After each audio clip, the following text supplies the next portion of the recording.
after a race, he tells the captain what has happened.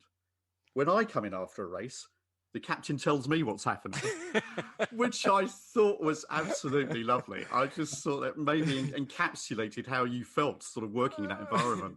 Well, it was interesting.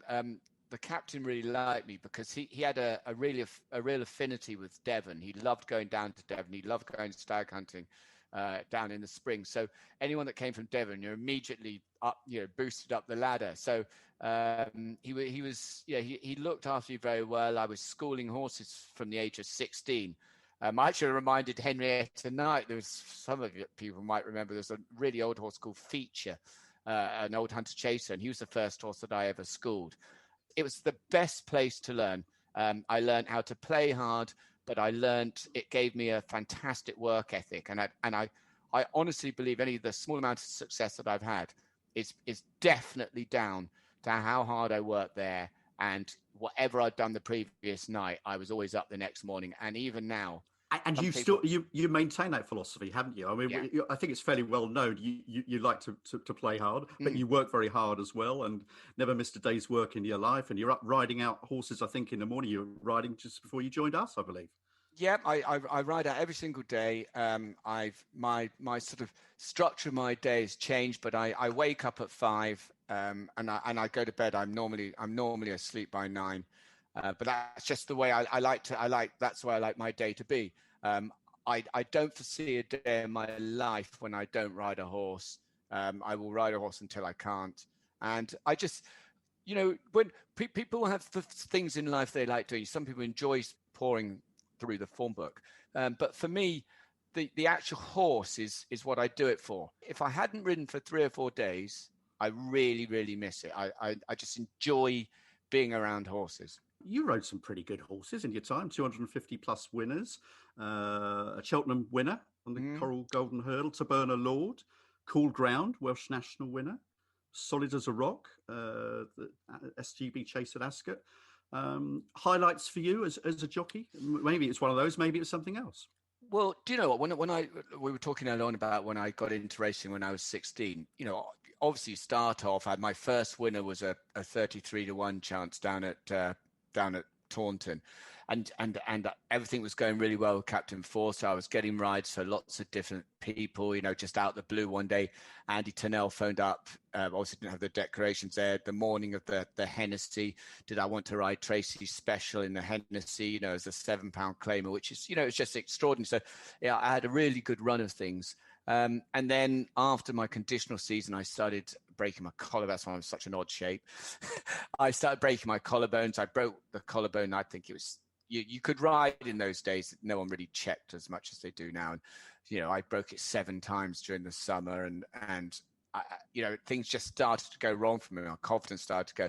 And then it quite quickly dawned on me, mate, you ain't going to be champion jockey.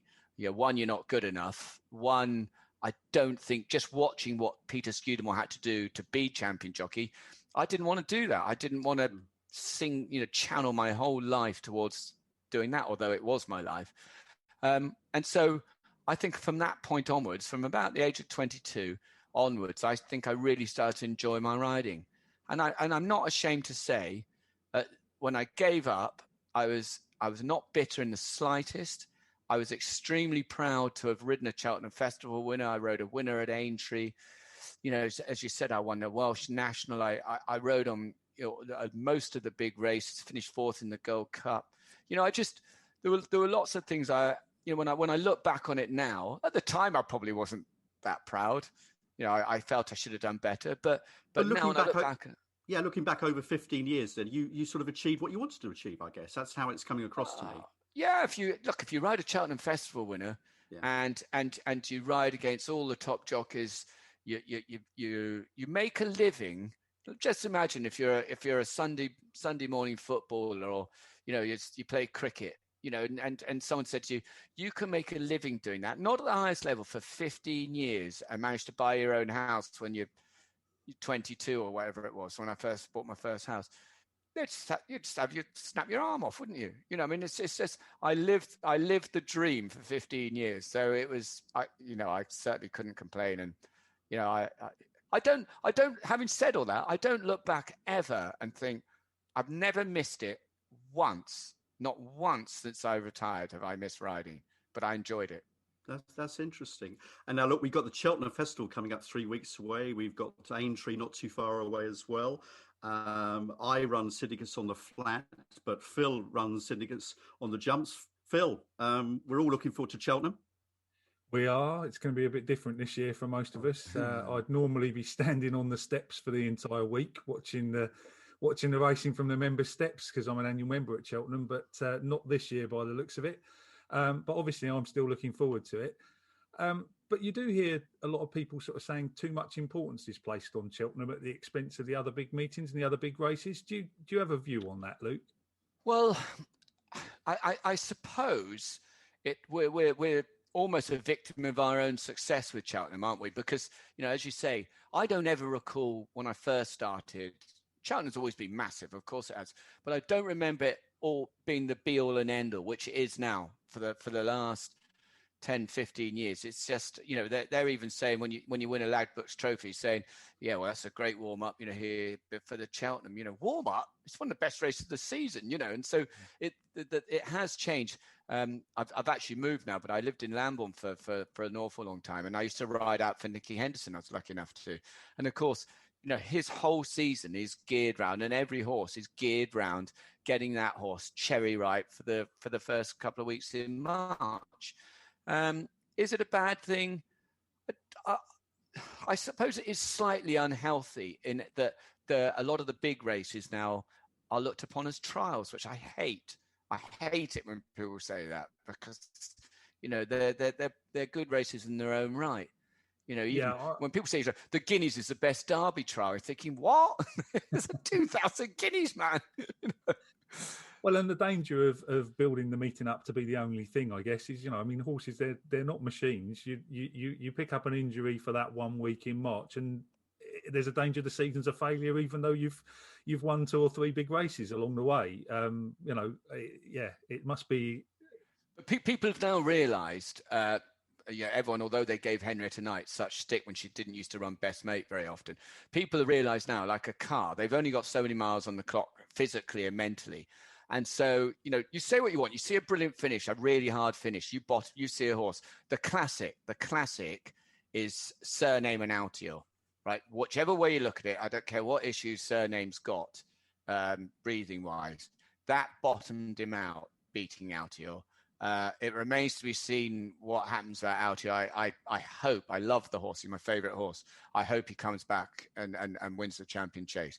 But I would say there's a fair chance that race finishes them because they can only do so much, horses. And so people realise that. So we don't see the good horses anywhere near like we used to. And of course, if Willie Mullins is only running Album Photo twice before he runs in the Gold Cup, and then you run yours, Martin Piper probably say, well, you're fools, and run his 8 times and he probably wins 7.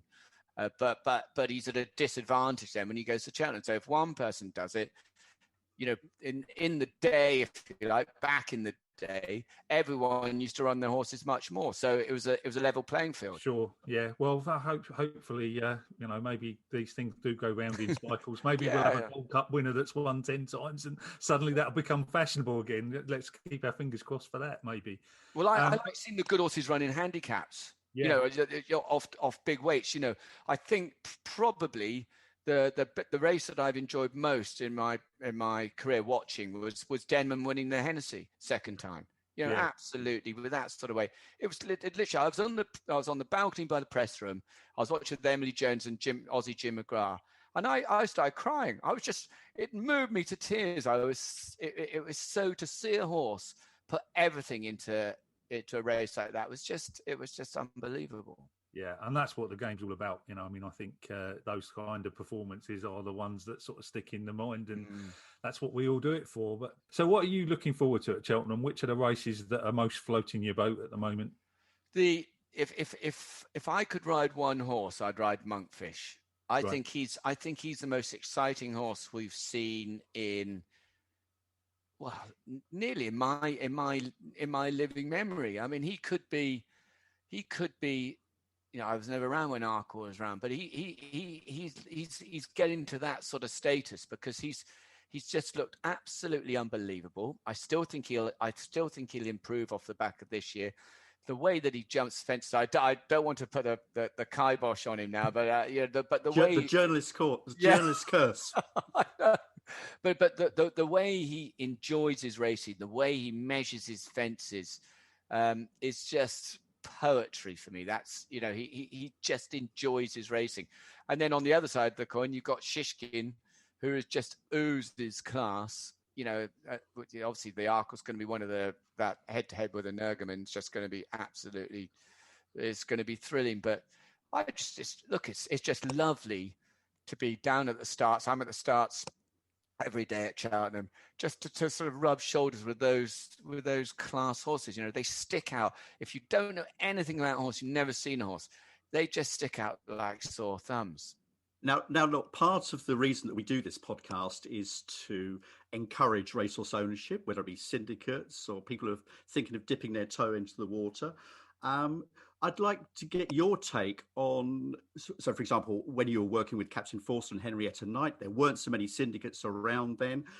Have you noticed a big change? And what's the Luke Harvey view on shared ownership and partnership? You talk to a lot of syndicates in ITV racing. How good and important are they for racing? Well, firstly, when I was at Captain Forster's, if an owner turned up more than once a year into the yard, they were looked upon as a nuisance. So no, there were no syndicates. That is for sure. So I have seen things change. I used to ride out. I might have got this totally wrong, but I used to ride out when I was riding in the summer for Paul Cole. And I'm pretty sure that Elite Racing started there, that they had I'm pretty sure they had a horse called Elite Reg. That rings a bell. That does ring a bell, yeah. It was one of the first horses. And so, that blossomed. They had my Sylve. And then I started noticing, obviously, Peter Harris's syndicates that did so well. And it wasn't a case of just sort of people used to sort of start racing clubs in yards sometimes just to get rid of the, we can't sell that horse, so we put it into a racing club sort of thing. But of course, that's all changed now. And the big syndicates like the Owners Group, Axum. Now, there's so many. I don't want to go mention because I won't mention the ones I should mention. But there are so many, and it can only be good from a television point of view. When you're talking to someone you might have got a tiny share in this horse, but showing the passion, they want to see everything. They understand much more what goes on behind the scenes. As I said, I go to Nicky Henderson's quite a lot, and Midland Park have horses. Well, they all have horses there. And quite often when I used to go on a Sunday morning and riding out myself, I'd bump into them and tell them that my pointer was out here or something and have a bit of fun with them. But do you know what? You can't enjoy. That's just say another sport, cricket. People find that baffling because they don't understand the rules. And the reason that you can enjoy a sport more is if you know more about it. It used to be that the old people within racing used to sort of, I think in some ways, in a bit of devilment, didn't like to explain too much to people because they'd know as much as they did. And so they don't, people didn't like that. And they were a bit protective. I'm completely opposite. It's, when I'm down at the start, I try and, some people might say you're teaching your granny to suck eggs, but I try and explain exactly what bits of equipment horses have got on and what the reason it's on and why it's on. And I think that's really important because the vast number of viewers on Saturday Night TV racing, they don't ride horses. They wouldn't know a grackle noseband, would they? So it's important to explain that. And okay, there'll be some people that, we know all that, Luke, but the vast majority don't. So I think it is important to demystify the sport. So many sports have their own jargon. And you're right. I think historically, there's been a bit of protection. We don't want to give away too much. And I think you do a great job on ITV. I tell you what really strikes me about ITV, and I've mentioned this before on a podcast, you all seem to have a canny knack of interviewing syndicates or owners just before a horse who then proceeds to either win or do very well. Honestly, it's an essential tool of my betting guide. I can assure you that is absolute luck. You've just blown that, Luke. ITV are going to hate you for that. when I worked for Sky Sports Racing and went for ITV, 9 times out of 10, it's down to the reporter to sort out what interview. You might get a request and they say, can we do you know, could you interview so and so, so and so? But I always